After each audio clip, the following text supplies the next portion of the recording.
You're going slow-mo, Taira. Let's take a look at this here real quick. I love the way you get your feet set up every time. Um, what I mean by your length in the ring is you're pretty much squared up against the ring with that, or against the toe board with your left foot. But you're so tall that when you put your ball back and get ready to throw, if you were to drop it, you would drop it way outside your right foot here.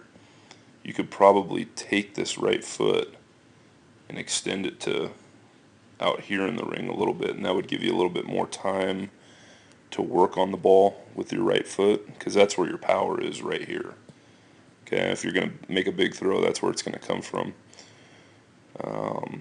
In terms of the initiation of the throw here, you can see what I was telling you the other day, and it's a very big thing for a beginner to do, but check out your head here and the action that it's given you in the throw. See how it's starting to pull itself off of the shot, and it wants to look out into the sector here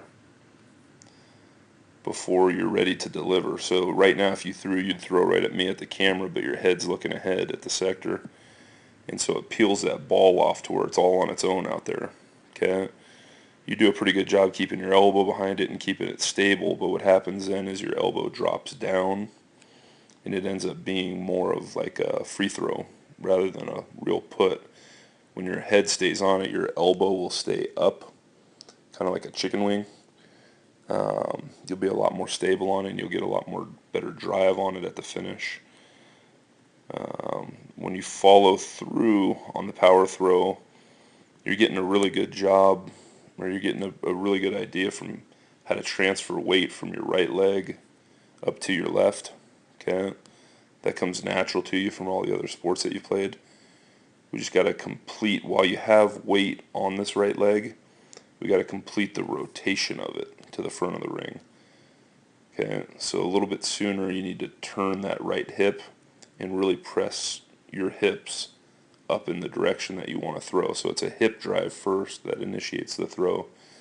As it is, at the moment of the arm strike, you've got your chest leading, so your chest is this far forward, but your hips are still back here.